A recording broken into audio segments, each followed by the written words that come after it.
هم په دغه شعرونو صوابین راغلي خوږ او درونو د سوشل میډیا شهزاده محبوب جان ماشوم ته خواست دی چې راشي او تاسو سره خپل شعرونه شریک کړي. ستاسو دروند استقبال او محبوب جان ماشوم.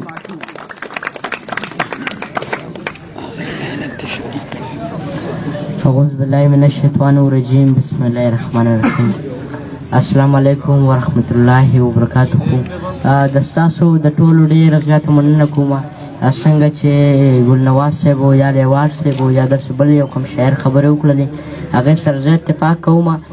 زمونږ په سکول کې خپله د پښتو سبجیکټ نشته دی. زه خپله غواړم چې پښتو دې د نصاب ژبه شي او پښتو دې په مضمون کې راشي. بچو لا چې مونږ نه کېږي نومونه په پښتو کې سبا به بیا دې څنګه لیکي خطونه په پښتو کې او هغه ملا مې خوښ وي خو هغه مې د زړه سر وي چې لیکي مینانو له ساختونه په پښتو کې. بسر صاحب هغه ملا مې خوښ وي خو هغه مې د زړه سر وي چې لیکي مینانو له ساختونه په پښتو کې. یو څو شعرونه ویم بیا به یو نظم ووایم چې مونږ د بل په اشارو باندې روان یو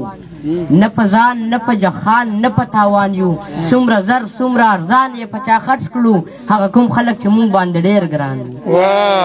څومره زر حسرت صاحب څومره زر څومره ارزان یې په چا خرڅ کړو هغه کوم خلک چې مونږ باندې ډېر ګران وو چې د ټول وخت به راتلو دوی به دانګلو پښتانه نه وو سایه به چنډخان وو. چې د ټول وخت به راتلو دوی به دانګل پښتانه نه وو سایه به چنډخان وو او چې د شعر په معنی خو هم نه پوهېدلو نیازي صاحب چې د شعر په معنی خو هم نه پوهېدلو د محبوب سره اړم داسې غویان وو. او نظم به ووایم که اجازت وي څه درته ستاسو چې زوړ نظم مې دی خو دغه ملګرو فرمایش کړی دی چې هغه چې زه به یې په یخ ژمي کې تر افغان صاحب هغه چې زه به یې په یخ ژمي کې د سخت ساړه نه په امان ساتلم چې بلونده شوه په متیازو باندې زه به یې اوس ځګي ته واړوله خپله به یې ټوله شپه لونده تېره کړه چې زه به خوب نه کله پاڅېدم په نیمه شپه کې به مې چغې کړلې چې بیبي اوږې یم راپاسه که نه بیبي به پاڅېده زما دپاره زر زر خوراک تیار خورا به یې وړلو خو د یو کال مخکې زړه کې څه وه ما مې د رور سره جګړه وکړه ما ټوپک واغسته او ډز مې وکړو د ټوپک ډز راته قیامت شو خدایه بیبي رسا په تندې ولګېده زه به کافر که مسلمان پاسما زما د لاسه د مور مرګ شوی دی. ناصر زه به کافر که مسلمان پاسما زما د لاسه د مور مرګ شوی دی. واغه وختونه مې اوس هم یادېږي اکبر لاغه وختونه مې اوس هم یادېږي چې زه به پلار کله وخلم نو بیبي به زه په غېږ کې ونیولم ټول ګزارونه به یې په ځان وخوړو ما ویل بیبي ته منځ کې څه نه راځې ته به یې ګناه ده وخل څه نه زغمې بیا ټوله شپه خوب کې زرګي وباسي ماله دا ستا د غمه خوب نه راځي زه به کافر که مسلمان پاسومه زما د لاسه د مور مرګ شوی دی.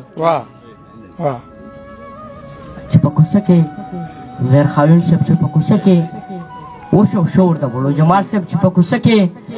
وشو شور د وړو مور به مې زر وله ورمنډه کړله چې مې بچې خو چا وخلې نه دی زه به یې د خاورو نه راپاڅولم